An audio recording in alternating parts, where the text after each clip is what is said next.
Today, my guest on Let's Talk Books is Lamar Giles. He is the author of this book, and this book. Lamar, welcome to the library. I'm so glad you're here. Thank you for having me.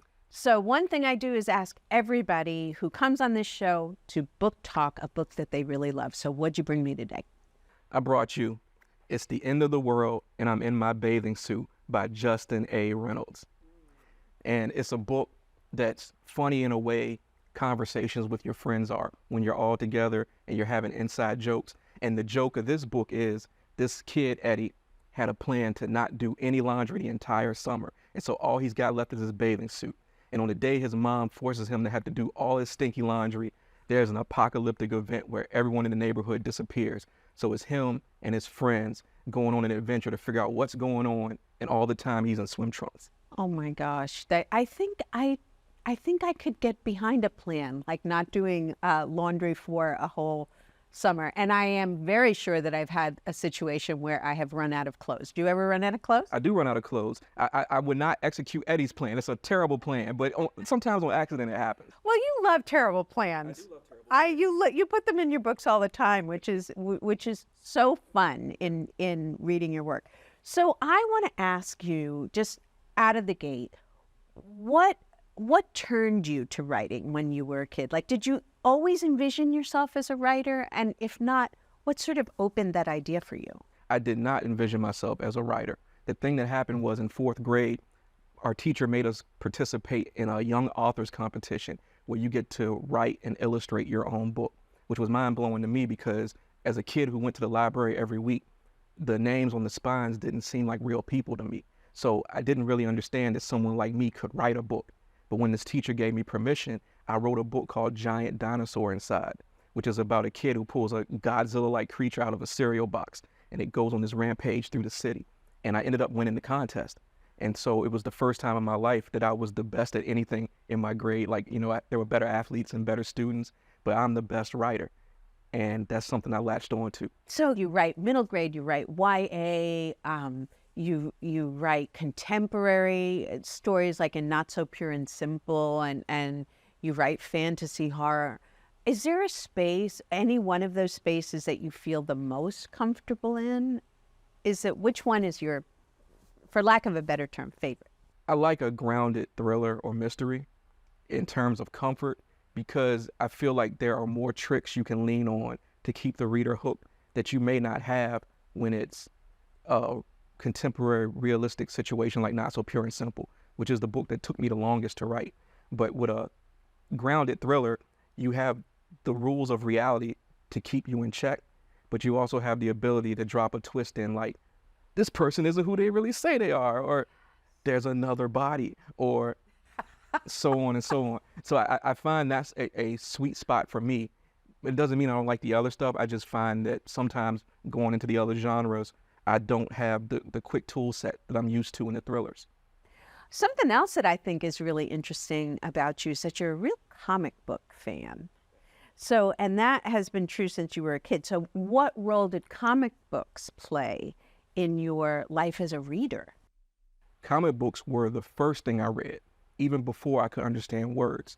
My mom would tell stories about me going into the 7-Eleven because that's where we had to get comic books back then. And there's a spinner rack.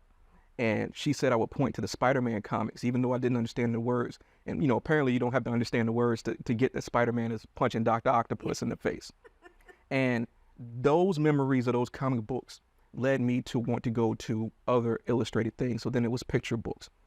And then it became chapter books. It just kept escalating and escalating, but fast. So comics were my introduction to like fantastic storytelling. And then I was looking for that at every level. So you have remained, though, a huge comic book fan. And for the uninitiated out there, the three people maybe who don't know DC and Marvel and all of that. So tell us, who is Static? And what was it about Static that made you really excited to write about him? Static's secret identity is Virgil Ovid Hawkins. And he's a young black teenager in the city of Dakota. And he premiered in 1993, but his origin story has changed a little bit. In the most current iteration, he was participating in a Black Lives Matter protest when the police used an experimental deterrent on the crowd. And this experimental gas had different reactions with different people. Some people sadly didn't make it. Others gained superpowers. Virgil is one of the people who gained superpowers. His powers are electrics and magnetism based. And he uses those powers to protect the city from some of the people who got powers and don't do very good things with them. He's very similar to a Spider-Man, for example, in that he's a smart kid who's funny and really has this strong sense of responsibility in his community. And I got a chance to write Static over the last couple of years, thanks to just being a part of our industry and having talked to some people at DC Comics. We went back and forth for a couple of years trying to figure out what would be a good project. And it just so happened that Static was there.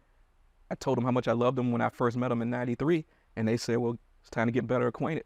I love that passion, like a passion that you have as a kid endures and ends up being something you do as an adult. That's a very cool lesson. So yes. So one thing I run into, and maybe you run into it too, like when I'm on the road during this ambassador tour, a lot of parents are like, how do I get my kid to stop reading comics? Or like, what do you wish parents knew about comics and reading? Like, what would you tell them if you were in my shoes? I would tell them, nourish what your kid likes. It's all great storytelling. Like, some of the best storytelling is in comics. And if the concern is balance, I don't think there's anything wrong with saying, hey, well, you can read your comic that you want to read. You can watch your TV show that you want to watch. And then we're going to set aside a little time for the thing that I think will also help you. That was the experience I had growing up. And I know I can't dictate what every parent does, but I found great value in that my mom would let me watch the TV shows I wanted to watch the movies, read the comic books, read whatever books. But also, as long as I engaged in doing my schoolwork or the activities that she found were useful, it was all good. All right. So if teenage Lamar came to you with advice and said, I want to get started on this path being an author, what would you tell a young person wanting to get started right now? I would tell any young person and teenage Lamar that it's okay if it doesn't happen fast.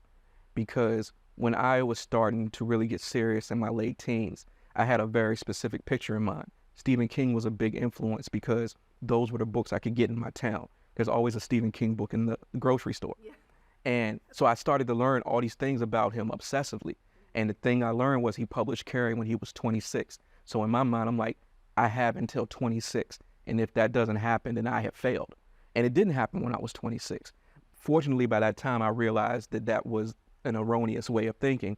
But I would tell anyone, just focus on telling the stories you want to tell and not so much about, I have to be published by this time, I have to become a bestseller, I have to do this and that.